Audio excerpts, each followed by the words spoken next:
SoFi's last quarter earnings results are being recorded on Monday, January 27th, before the market opens. So we do not have a lot of time before this actually comes out. And yet, there are some pretty speculative ideas of what is actually going to happen this quarter. In the last 3 months, SoFi stock has ran up from $8 all the way up to $17.19. Then in the last couple of weeks, has started to see some large fluctuation, almost breaking below the $14 mark. This was a pretty drastic switch. Some analysts coming out that were bearish in the most recent little bit here. And so a lot of people starting to speculate what they believe is going to happen in Q4 and then forecast it out into the full year of 2025. As you guys know, I am a spreadsheet junkie.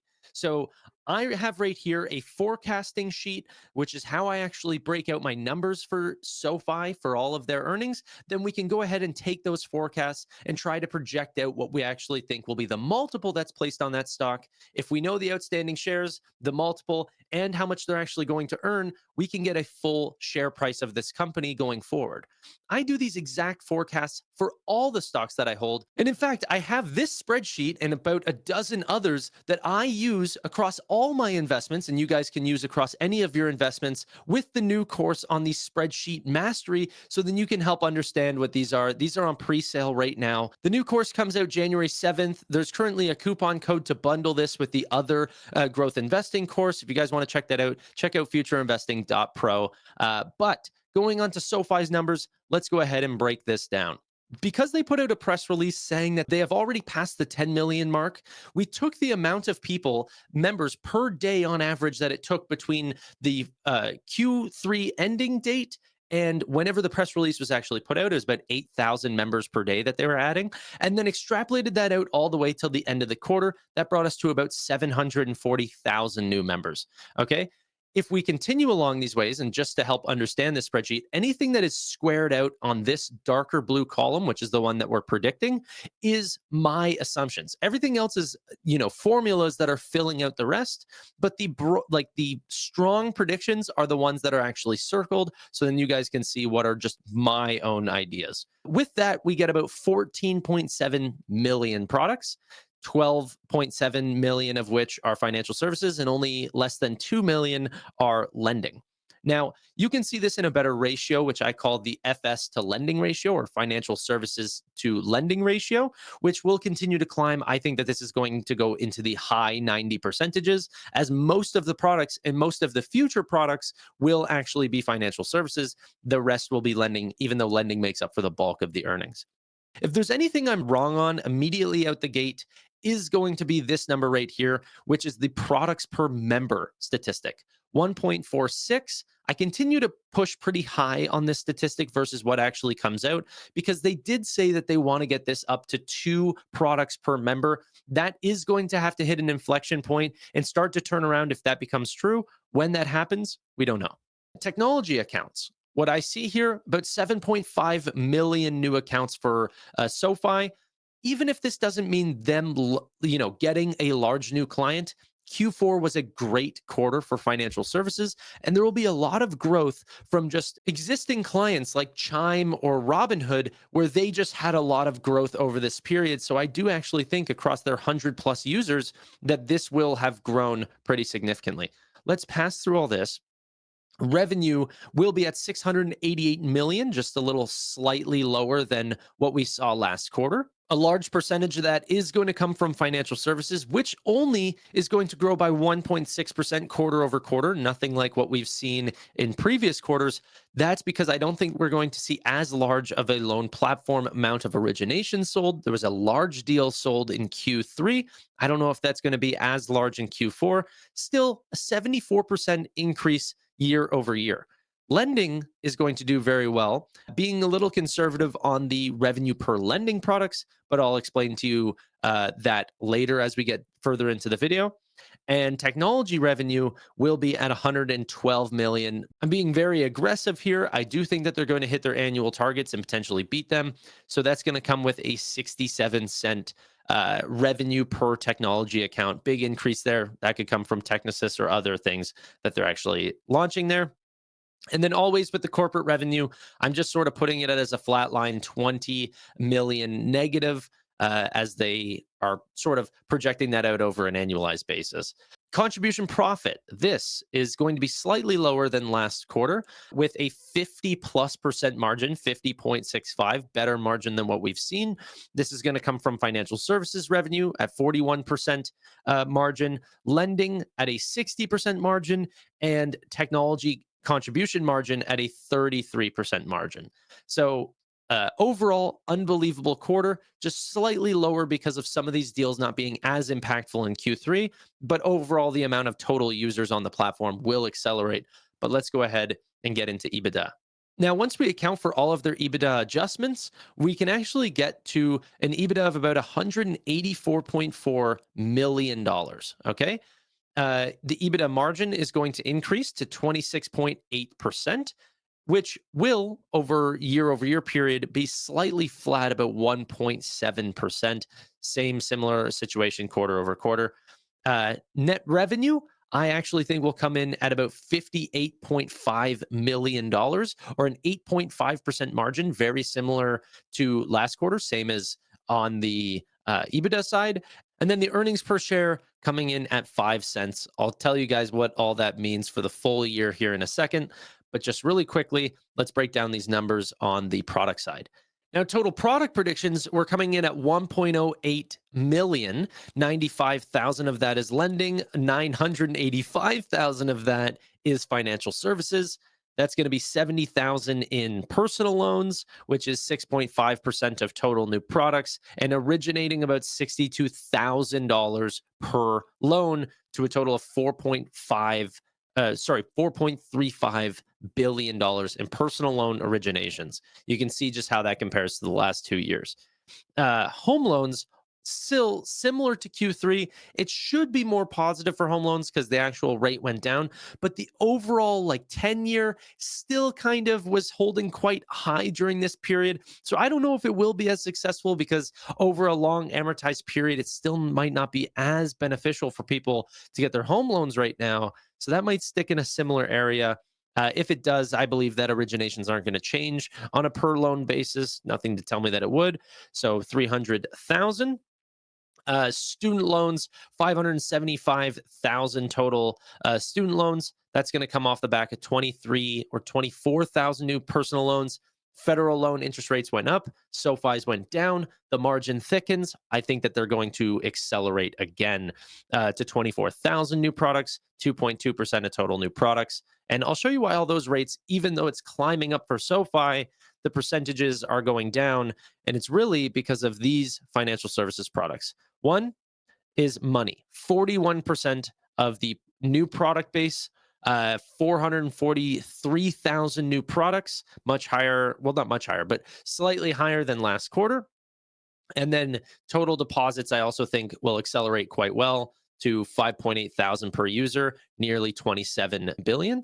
And then SoFi Invest is where all these percentages are going towards.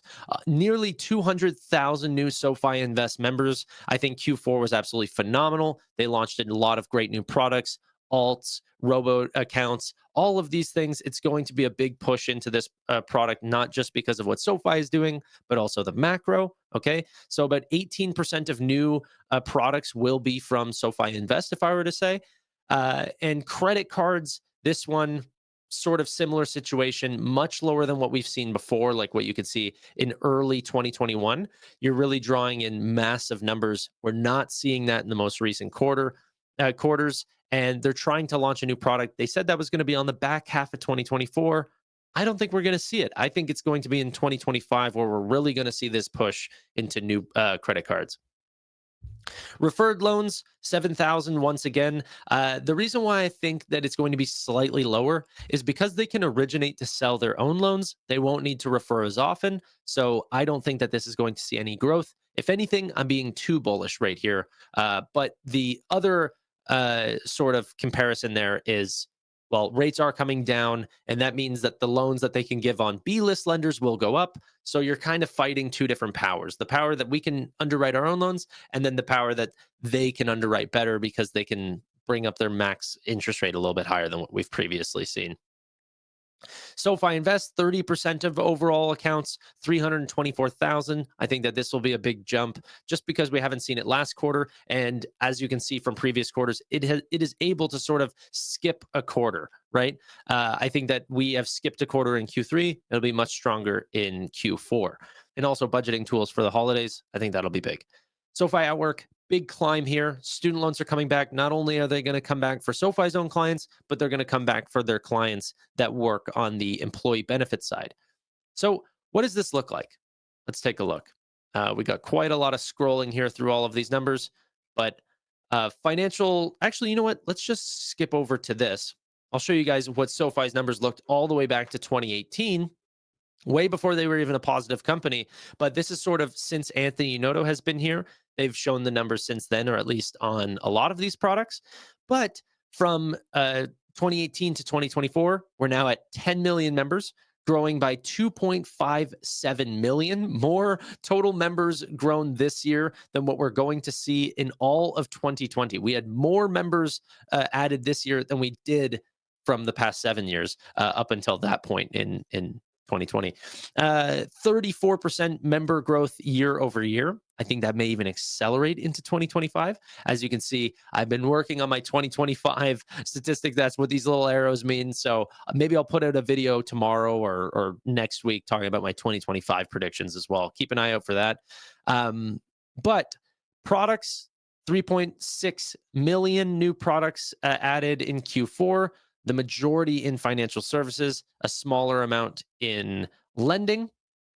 Technology accounts added 22.2 million new accounts, not nearly as high as what we've seen in the fintech high years of 40 million new accounts, but still growing faster than what we saw in 2023 and probably an accelerant into 2025.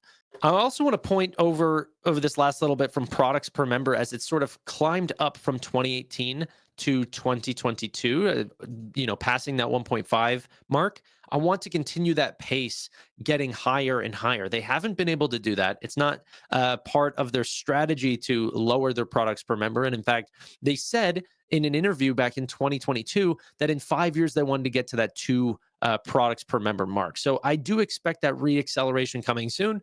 We just haven't seen that inflection point just yet. Now, the revenue here actually isn't correct. It should be closer to 26.28. I think it's just for accounting for corporate revenue. That's not actually being adjusted there. So once you adjust for that, it's just a little bit lower than what we see here. But all the per segment numbers should all be correct. Yes, they are. And then as you can see, some of these products per member, financial services continues to climb. They think that they can double this. Okay, so going to about 120 over time. Lending is going to potentially even dip a little bit further as not only we diversify into other lending products away from personal loans, like home loans and student loans that pay a worse annual rate. They might pay a better overall lifetime amount of earnings, like home loans do very well there, but on an annualized basis, they're a little bit lower. And then also with lending products, they're counted as lending products whenever someone comes for the loan platform business, but they're not counted as lending revenue. So lending revenue will actually shrink as we get more lending products, but they're not actually counted as lending revenue. They're counted as financial services revenue because it was never held on our books. Okay.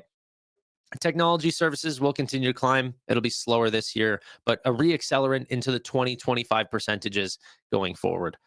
EBITDA is at a margin of 24.8%. This climbed in the back half of the year. It'll continue to go forward into the next year, but $653 million, and net income being the first positive year at $224 million, 8.53% margin. And if we just go back here, earnings per share, 12 cents rather than the negative 36 cents that we got last year. So I think it'll be on the higher range of what we get.